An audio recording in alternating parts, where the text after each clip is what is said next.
നമഃ. ഏവർക്കും പ്രണാമം. നമുക്ക് ശ്രീ വാൽമീകി രാമായണത്തിലേക്ക് തന്നെ മടങ്ങാം. ആ വലിയ രാജഭവനത്തിൻ്റെ മധ്യത്തിൽ ഒന്നാം തരമൊരു ശാല, അരയോജന വീതിയും 1 യോജന നീളവുമുള്ളത് അനില തനിയൻ കൗതുകത്തോടെ കണ്ടു. അനേകം മേടകളോട് കൂടിയതാണ് രാക്ഷസമണി സൗധം. വിശാലലോചനയായ ജാനകിയെ അന്വേഷിക്കുന്ന ഏതൊരു ശത്രുവിനെയും അമർത്തുവാൻ കരുത്തുള്ള ആ സുഗ്രീവ അമാത്യൻ അസുരേന്ദ്രൻ്റെ അന്തപുരത്തിൽ എത്തി. ചുറ്റുപാടും ശസ്ത്രാസ്ത്രങ്ങൾ എടുത്ത അതിശക്തന്മാരായ അസുരവരന്മാർ, 4 കൊമ്പനാനകൾ, 3 കൊമ്പുള്ള ഗജേന്ദ്രന്മാർ, ഇങ്ങനെ 2-3 നിരയായി സശ്രദ്ധം കാവൽക്കാർ നിൽക്കുന്നതാണ് രാവണാന്തപുരം. മുതലകൾ, മത്സ്യങ്ങൾ, മകരങ്ങൾ, തിമിംഗലങ്ങൾ എന്നിവ ഉൾക്കൊണ്ടതും അലയടി കൊണ്ട് ആർത്തിരമ്പുന്നതുമായ സർപ്പസമൃദ്ധ സാഗരം പോലെയുള്ളതാണ് ആ അന്തപുരം. സപത്നിമാരായ രാക്ഷസികളും സ്വഭുജ ബല പരാക്രമത്താൽ പിടിച്ചുകൊണ്ടുവന്ന രാജാംഗനകളും നിറഞ്ഞതാണ് അവിടം. കുബേരനും അമരാധിപനും ചന്ദ്രനും എത്രമാത്രം ഏതെല്ലാം ഐശ്വര്യങ്ങളുണ്ടോ അവയെല്ലാം യാതൊരു ന്യൂനതയും കൂടാതെ രാവണന്റെ അധീനത്തിൽ ലങ്കയിൽ എപ്പോഴുമുണ്ട്. ദിക്പാലകരായ വൈശ്രവണനും അന്തകനും വരുണനും എത്രമാത്രം ധനമുണ്ടോ അത്രയ്ക്കോ അതിലധികമോ സ്വത്ത് നിശാചര ഗൃഹങ്ങളിലുമുണ്ട്. ആ മണിമേടയുടെ മധ്യത്തിൽ അനേകം ഗജേന്ദ്രന്മാർ പരിരക്ഷ ചെയ്യുന്നൊരു ഉത്തമ മന്ദിരം കാറ്റിൻ മകൻ കണ്ടു. വിധാതാവിനു വേണ്ടി വിശ്വകർമാവ് സർവരത്ന വിഭൂഷിതമായി വിരചിച്ച വിമാനമായിരുന്നു പുഷ്പകം. ഉഗ്ര തപസ്സുകൊണ്ട് ധനശ്വേരൻ ബ്രഹ്മാവിനെ ഏറ്റവും സന്തുഷ്ടനാക്കി സമ്പാദിച്ച വിമാനത്തെ അലർക്കർക്കോൻ കയ്യൂക്കുകൊണ്ട് കീഴടക്കി. ഈ വിമാന മണിഭവനം നിൽക്കുന്ന സ്വർണത്തൂണുകളിൽ അതിഭംഗിയിൽ ചെന്നായ്ക്കളുടെ ചിത്രങ്ങളുണ്ട്. മേരുമന്ദരം എന്നീ ഗിരിവരന്മാരെ പോലെ ആകാശസ്പർശം ചെയ്യുന്ന അത്യുന്നത ഭവനങ്ങൾ ലക്ഷണങ്ങളെല്ലാം ഒത്ത് അലങ്കാരത്തോടെ സർവഭാഗങ്ങളിലും കാണാം. അഗ്നി, ആദിത്യൻ എന്നിവയെപ്പോലെ വെട്ടിത്തിളങ്ങുന്നതും വിശ്വകർമാവ് ഭംഗിയിൽ നിർമ്മിച്ചതും തങ്കപ്പടികളോടുകൂടിയ വരാന്തകൾ ഉള്ളതുമാണീ ഭവനം. സ്ഫടികം, സ്വർണം എന്നിവയാൽ നിർമ്മിച്ച ചെറുതും വലുതുമായ വാതായനങ്ങൾ, ഇന്ദ്രനീലം, മഹാനീലം തുടങ്ങിയവ പതിപ്പിച്ച വരാന്തകൾ, വിചിത്രങ്ങളും അനഘങ്ങളുമായ പവിഴം മുതലായ രത്നങ്ങൾ ഉരുണ്ട് ഭംഗിയുള്ള തൂമുത്തുകൾ എന്നിവയാൽ പ്രശോഭിക്കുന്ന തൂമുറ്റങ്ങൾ, ഇങ്ങനെയുള്ള ആ ഹർമ്മ്യം രക്തചന്ദനം, ഉത്തമചന്ദനം മുതലായവയുടെ നറുമണമാർന്ന് ബാലാദിത്യ തുല്യമായി വിളങ്ങുന്നു.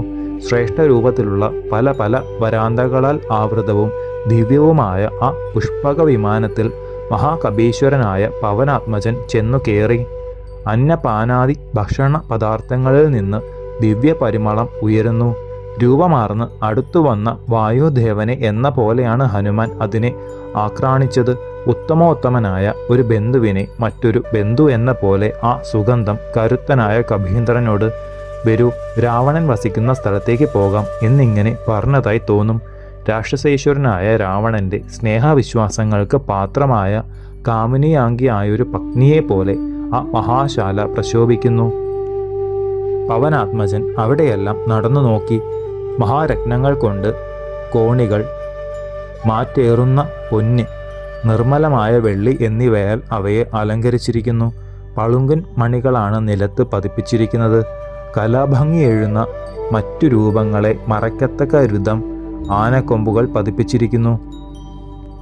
പവിഴം, മുത്ത്, സ്വർണം, വെള്ളി എന്നിവ കൊണ്ട് അസാമാന്യ ഭംഗിയിൽ ഉണ്ടാക്കിയ അനേകം മണിത്തൂണുകൾ, ഇങ്ങനെ ഏറ്റവും മോടി ചേർന്നതായിരുന്നു ആ മന്ദിരം. ഒരേപോലെ വണ്ണവും ഉയരവുമുള്ള അനവധി തൂണുകൾ 4 പുറവും നിരന്നു നിൽക്കുന്നത് കണ്ടാൽ ചിറകു പരത്തി സ്വർഗത്തിലേക്ക് പറക്കുവാൻ തുടങ്ങുകയാണെന്ന് തോന്നും. വാർത്തലത്തിൻ്റെ മനോഹരതയാർന്നൊരു ചിത്രം നെയ്തിട്ടുള്ളൊരു വലിയ കമ്പിളി നിലത്ത് വിരിച്ചിരിക്കുന്നു.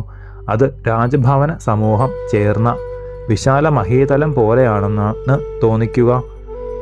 മത്തരായ പക്ഷി സമൂഹങ്ങളുടെ കളകളനാദം, സർവത്ര ദിവ്യ സുഗന്ധം, മേത്തരം മേൽവിരിപ്പ്, അതുല്യമായ അസുരേന്ദ്രാലയം സ്വച്ഛവും അരയന്നം പോലെ വെണ്മ നിറഞ്ഞതുമാണ്. അകിൽ, ചന്ദനം മുതലായവയുടെ നിർമ്മല ധൂമം എല്ലായിടത്തും ഉണ്ട്. എല്ലാവിധ വർണ്ണ പുഷ്പചാർത്തുകളാൽ വിചിത്രമായ അവിടം കാമധേനുവിനെ പോലെ ശോഭയാർന്നിരിക്കുന്നു. ഉത്കർഷത്തോടു കൂടിയ ആ സ്ഥലത്തെത്തിയാൽ ഉൾത്തണുപ്പ് ഉണ്ടാവുകയായി. മഹാലക്ഷ്മിയുടെ മാതാവിനെ പോലെ മാലെല്ലാം അകറ്റും. ഉത്തമങ്ങൾ അല്ലാത്ത യാതൊന്നും കാണുന്നില്ല. ശബ്ദ സ്പർശ രൂപ രസഗന്ധാദികളായ വിഷയങ്ങളെ കൊണ്ട് ശ്രോത്രം, ത്വക്ക്, നേത്രം, രസനാദി പഞ്ചേന്ദ്രിയങ്ങളെയും ഒരമ്മയെപ്പോലെ രാവണ നിവാസഗേഹം തണുപ്പിക്കും. ഇവിടമാണ് സ്വർഗം. വാനോർനാഥന്റെ അമരാവതി തന്നെയാണ് ഇവിടം. അത്യത്ഭുത സിദ്ധികളുടെ ഫലസമൂഹമായ ബ്രഹ്മസ്ഥാനമാണെന്നും വരാം. ഇങ്ങനെയുള്ള ചിന്തകളാണ് മാരുതിക്ക് അപ്പോൾ ഉണ്ടായത്. ശേഷം ചരിതം നമുക്ക് അടുത്ത ഭാഗത്തിലൂടെ കാണാം. ഗുരുപാദങ്ങളിൽ സാഷ്ടാംഗ പ്രണാമത്തോടെ നമസ്കാരം.